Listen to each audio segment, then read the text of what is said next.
ingin saya cari tahu, kita intip bareng-bareng adalah tentang berita yang sedang viral, di mana ada seorang suami yang selingkuh dengan mertuanya. Nah, mertuanya ini memiliki anak kandung satu, anak tunggal, menikah dengan dia.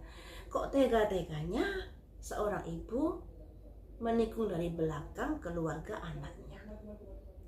Mengapa bisa begitu? Nah, apakah si ibu ini kesepian ataukah ada hal-hal yang berkelainan tentang seks, misalnya hiperseks atau bagaimana? Ataukah si mantu ini menyukai ibu kandungnya karena mungkin ada materi atau imbalan yang dia dapatkan? Mari kita ungkap di sini, karena ini sebuah berita yang menghebohkan dan kasihan sekali anak kandung dari ibu tersebut ya. Baru beberapa tahun menikah, sudah ditikung dari belakang oleh ibunya sendiri. Anak kandungnya ini bernama Norma Risma ya. Mari kita ungkap di sini terkait si suami. Apa yang membuat dia mau berselingkuh dengan mertuanya? Tidak adakah perempuan lainnya selain mertuanya kok mau-maunya dia melakukan hal semacam itu dengan orang tua kandung dari istrinya? Kayak sinetron saja ya. Mari kita ungkap di sini teman-teman, apa yang membuat dia berpikiran seperti itu? Ada motif apakah dia berselingkuh dengan ibu mertuanya? Ada motif apakah dia berselingkuh dengan ibu mertuanya? Victim itu bisa dikatakan korban. Selanjutnya, dissipating, penghamburan. Selanjutnya, insting naluri. Wow. Apa yang membuatnya dia mau berselingkuh dengan mertuanya? Abuden, seperti saya bilang tadi, ada materi di sini. Tinggal satu lagi, apa yang membuat dia selingkuh dengan ibunya? Forgiveness, dia minta maaf. Jadi teman-teman, kalau dilihat dari kartu ini, yang menggoda dulu itu ibunya. Jadi mertuanya yang menggoda dulu. Si suami ini sebagai korban, victim, sebagai korban. Tapi yang namanya perselingkuhan, ketika si suami ini tidak menanggapi, pastinya tidak akan terjadi. Makanya di sini, sekalipun di sini ada simbol victim, yang mana mertuanya yang lebih menggoda dulu, tapi bagaimanapun kesalahan ada di dua belah pihak ya. Andai kata tidak dilayani, ya pastinya tidak akan terjadi hal semacam itu. Kemudian mereka melewati masa-masa yang bersama-sama. Ada simbol dissipating, penggamburan energi, kesenangan dan lain sebagainya. Mengapa begitu? Mengapa dia mau melayani mertuanya? Dikarenakan di sini ada insting naluri dari seorang laki-laki. Maaf agak bising ya, karena ada insting naluri seorang laki-laki. Mengapa dia mau melayani? Karena ternyata ada pengharapan di mana dia mendapatkan materi. Harusnya si laki-laki ini juga sadar, lawang anak dari ibu itu cuma satu doang. Pastinya warisan juga akan jatuh ke anaknya. Kenapa mesti mau melakukan sesuatu kepada ibu mertuanya itu, kalau hanya dari materi ini? Tapi sebenarnya bukan hanya dari materi, tapi dia juga mendapatkan insting dari seorang laki-laki, yakni adanya semacam kesenangan, karena di sini ada dissipating, kesenangan sesaat yang sudah dilakukan bersama-sama dengan ibu mertuanya. Nah, ketika hal ini sudah diketahui publik masyarakat, dia ingin minta maaf kepada istrinya. Maafkan saya karena apa yang sudah terjadi. Cuman di sini teman-teman, kalau dari kartu-kartu ini terlihat jelas bahwa yang memulai menggoda itu adalah ibu mertuanya terlebih dahulu. Tapi di sini dia mungkin kurang imannya, kurang kuat, pendiriannya kurang kuat, akhirnya tergoyahkan dengan iming-iming kesenangan sesaat, juga iming-iming materi ini tadi ya.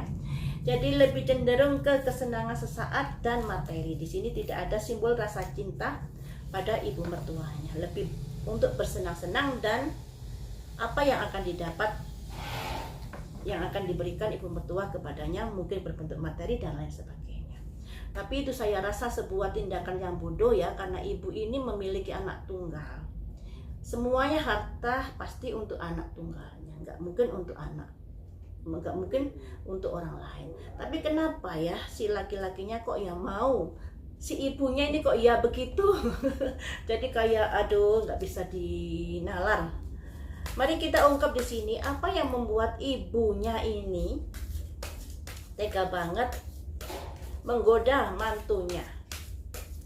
Apa yang membuat ibunya ini tega menggoda mantunya?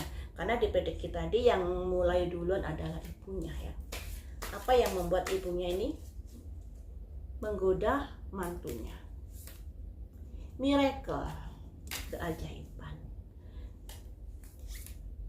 Soulmate. Jadi mereka ini ibaratnya tumbuh dan tutupnya.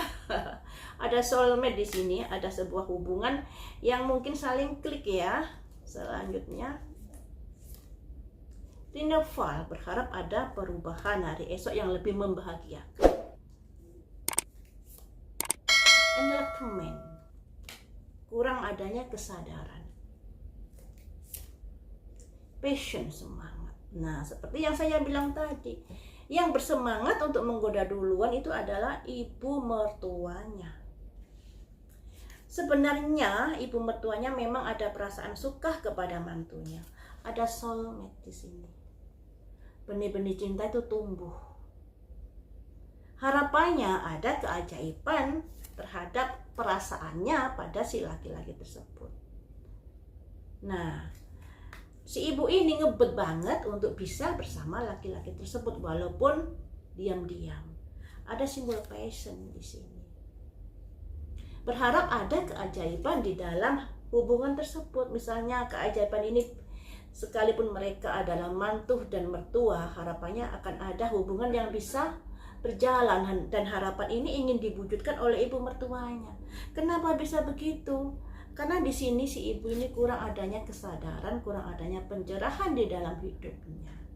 Lebih egois ya, lebih mementingkan diri sendiri tanpa berpikir pada perasaan anak kandungnya. Tega-teganya melakukan seperti itu. Dan dia berharap ada perubahan di dalam hidupnya dalam menjalin hubungan dengan laki-laki tersebut. Mungkin selama ini dia merasa kesepian, andai kata bersuami mungkin juga tidak ada kepuasan di dalam hubungan seks dan lain sebagainya. Makanya ada keinginan berfantasi untuk melakukan sebuah hubungan seks dengan mantunya tersebut.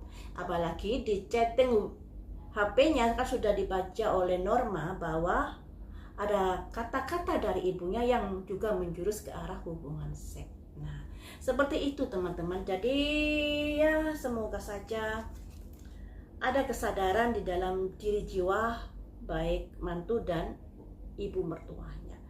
Karena kalau nggak ada kesadaran hidup jadinya ya seperti itu ya teman-teman. Kok teganya menyakiti hati dari putrinya, putri semata wayangnya.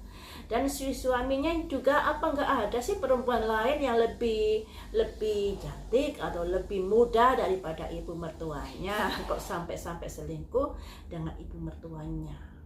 Ya itu tadi, karena digoda ibu mertuanya, ditambah lagi diiming-iming oleh materi yang akan diberikan oleh ibu mertuanya. Seperti itu teman-teman. Kemudian di sini saya akan memprediksi juga nasib dari Norma. Norma ini adalah istri yang sudah diselingkuhi ya. Nasib asmaranya nanti seperti apa? Karena Norma ini kan setelah mengetahui suaminya digrebek dengan ibunya, dia mengajukan gugat cerai pada suaminya.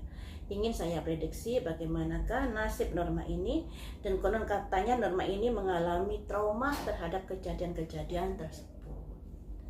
Akan saya prediksi di sini ya. Nasib Norma asmara ke depannya setelah bercerai dengan suaminya.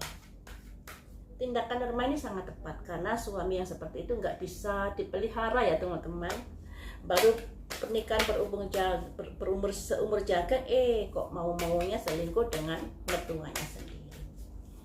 Bagaimanakah nasib Norma asmaranya ke depannya setelah bercerai dengan suaminya? Nasib Norma ke depannya.